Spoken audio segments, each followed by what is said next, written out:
Hi, my name's Faye. I am an SEN caseworker here at Newcastle City Council, and I am going to be your main point of contact throughout your child's educational and healthcare needs assessment. I'm here today to show Vicky how to use the parent portal, which is something that you will come across. I'm Vicky. I have a child with multiple disabilities who's coming up 17. So we've been going through the HCP plan process since he was around 4. Very excited to learn how the portal's working. It's definitely going to make things easier for parents to access and to have kind of a full picture of what's happening with their child and their HCP plan. The new Newcastle online portal is where parents, carers and professionals can access and provide information about your child during the educational and healthcare plan process. This support continues throughout the process and beyond. This is how you register for the Newcastle online portal. Our IT specialist will talk you through the easy process. This is a brief introduction to registering on the Citizen portal. Now, as a parent or carer, you may already have a Citizen account when you've applied for school places, free school meals and send transport. But if you have not, I'll show you how to register, and then we'll show you how to set up the two-step verification process so you can then contribute to your child's education healthcare plan with the Special Educational Needs and Disabilities team. As you can see on this screen, I have now completed the requested fields so we can register. All you then have to do is press the submit button down here below. Enter your email address and password and then click sign in, and that will take you into the Citizen portal. Once you press submit, you will then be to a screen that will tell you that you need to activate your account. It means that an email has been sent with a link that you need to click to activate the account. Once you've received your email and clicked that activate now link, all you need to do then is just click sign in, and that will take you to the sign in screen.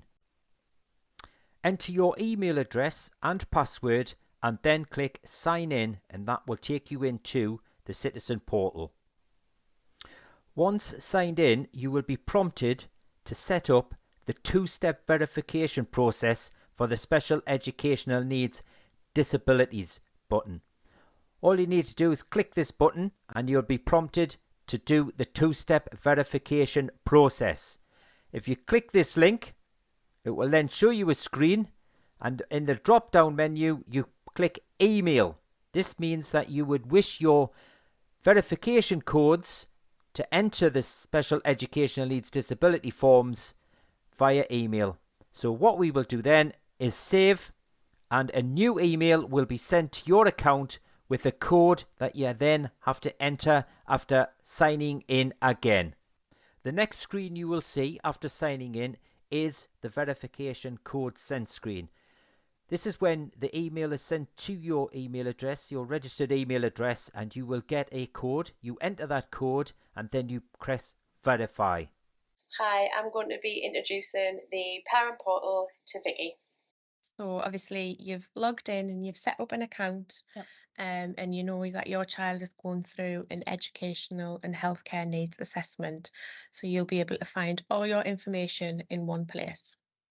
So first of all, I'll just take you through some of the main features that you will use. You'll get any messages from any professionals and from us here. So if you click into messages,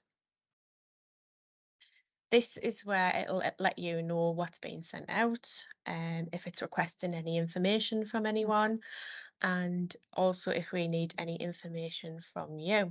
So if you can see, you've had a message request and it's asking you to submit information. So if you click into that, and it's just asking if you can start completing this form by selecting Parent Care Reviews question list. It has an introduction as to why we are requesting this information. So it's to gain a wider view of your child and your child's needs. So if you click start, that would then take you to the actual form, and you can input as much information as you want into this. for any difficulties with learning at school or home.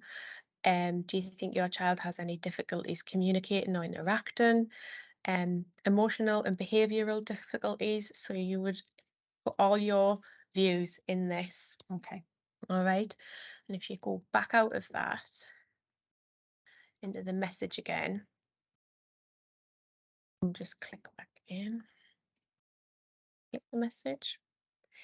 The message also gives you a date of when that has to be completed by, and that's like a deadline date. So we would need that form filled in by that date. And what we also do is anyone who is being sent a message to request information, a professional, a doctor, is also given that date. So they all have to submit their information by that date. So it's a Brilliant. set deadline for everyone to comply with. All right. So I'll just take you out of that. If you press back. You can also see any letters that we've sent out. So obviously it says notice 1, professional notice 2, notice 1. All that is, it's the first letter that is sent out to say we have received a request for this child to be assessed for his educational needs, and we will send it to you and the professionals, and you'll be able to view those letters. Anytime we send out another letter, you'll be able to log in and see it here.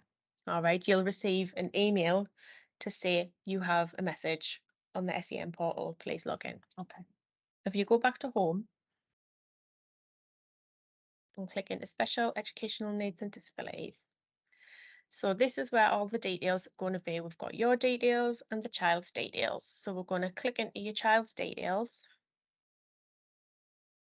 And here we have the request date of when we received a request. So your child's school has sent us a request to say that they think that the child has needs that they need investigating further. Okay.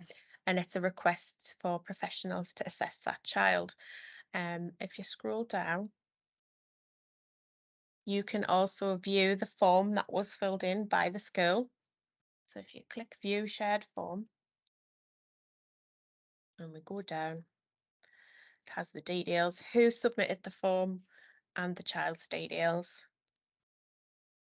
And it has the basic information, and then it has the questions that the school have had to answer to provide information. Okay. So if we keep going a bit further down, there we go. So here we come to our written evidence, and we have asked what the school has already tried, what support has already been in place.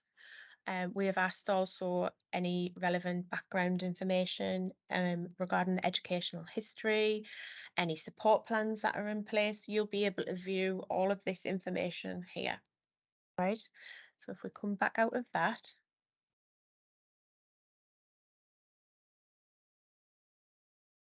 just click on there and we can go back in.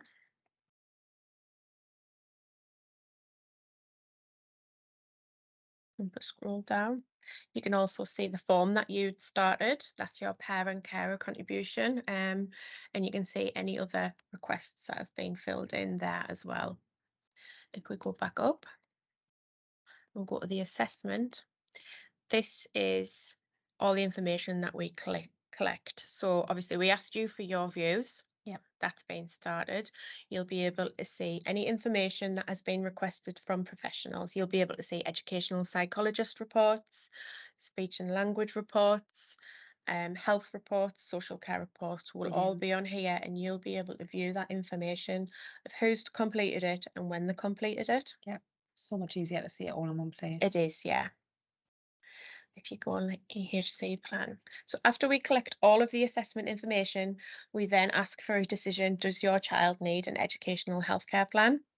If it's agreed that they do and we start the plan, we will put the draft onto here. So after we've looked at all the professional reports, the parent views and the child views, we will put it all together in one place into a plan where you can view it all, and it'll describe the child's needs and what support that child has to meet those needs. Brilliant. So you'll be able to view it there and request any amendments you want making if you're not happy with anything, any changes.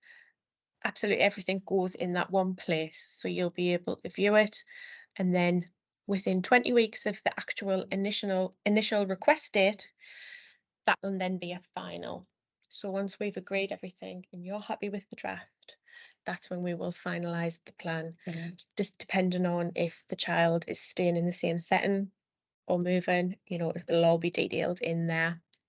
And then every year moving forward, you have an annual review. So you can come together with the professionals at school and discuss the child's progress, anything that you're not happy with, anything that you're really pleased with, any changes that need making. It'll all come together into one meeting and do a review of that original plan. And so if you do the reviews, all your reviews will go there every year and it'll tell you what has been done, anything that's taken out of the plan because perhaps the child's progressed or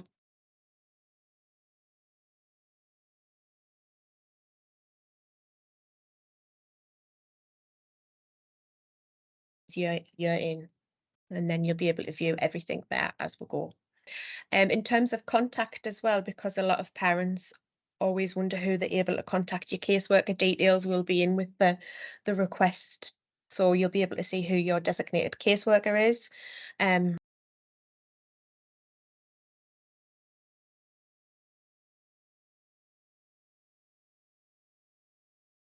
This, am I waiting for that? Or who sent this, who sent that? You'll be able to see it all in one place. So have you got any questions? I don't think so. I think it's brilliant. If you need any further help or support, please